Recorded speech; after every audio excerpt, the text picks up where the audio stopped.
So I have, this is the one of 4 books I have coming out this year. And in October, I have my first picture book coming out called The Kirby Tree. And after that, I have a box set called two books in it. One, Queen Red Riding Hood's Guide to Royalty, which is hysterical and offensive. And then I also have the Mother Goose diaries. So I thought it'd be fun to read a little bit from the Mother Goose diaries for you. And the thoughts and opinions expressed in the following do not reflect the author.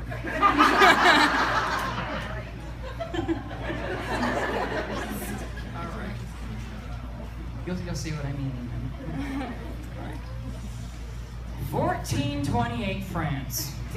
Dear Diary, today I was back in Europe spreading stories and rhymes around France. What a mess this war between the English and French has been. Every time I return to the other world, it's still going on. I swear it's lasted at least 100 years. There's so much commotion in the streets you can barely hear your own thoughts. I needed a quiet place to rest, but that almost seemed impossible to find with all the soldiers running amok. I passed a cathedral just on the edge of town and decided it was probably my best bet. I was right. The cathedral was heavenly inside. It was so quiet you could hear a feather float. There wasn't a soul in sight, except for the paintings and statues of all the Catholic saints, obviously. I lay down on the first pew I found and had a quick snooze. I was having a wonderful dream about mud-wrestling ogres in a massive sold-out arena when something awoke me. A teenage girl was kneeling in the center of the cathedral, obnoxiously praying aloud. Although my French isn't as good as my German, I could make out what she was saying. "Please, Lord, send me a sign like you did when I was a child," she pleaded. "Tell me how to recover France from the English and put Charles VII on the throne." Are all teenagers incapable of having internal thoughts? Can't they just have feelings without letting the whole world know about them? When I was a teenage girl, I kept to myself. Granted, I was also in a witness protection program, but that's a story for another time. What this girl should have prayed for was new clothes and decent soap. She was filthy. She wore boys' clothes, and her hair was more tangled than a rat's nest. Total tomboy. She wasn't going to get this Charlie fellow's attention looking like a pig wrangler. It took me a minute to realize she must have been that local loon everyone was always talking about in the taverns. Which, by the way, taverns are everywhere now. You're welcome, Europe.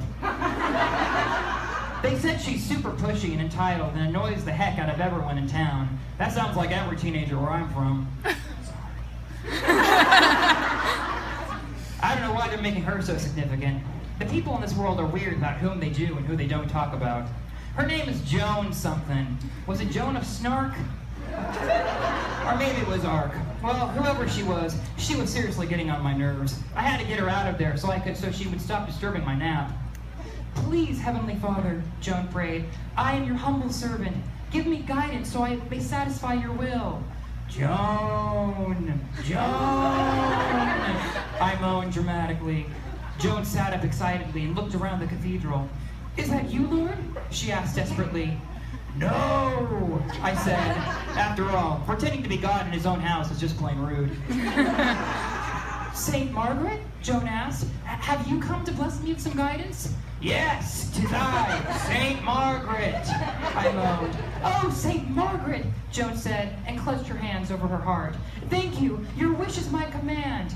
"Thank you, my child. I know I can always count on you. Out of everyone from Ark, you are my favorite." "Now, you must raise an army and defend France, Joan." "Of course, St. Margaret. Liberate France from the English." "Whatever you say, St. Margaret." "Help God place Charles VII on the throne." "Oh, yes, St. Margaret." "But whatever you do, Joan." "What is it, St. Margaret? Please, tell me."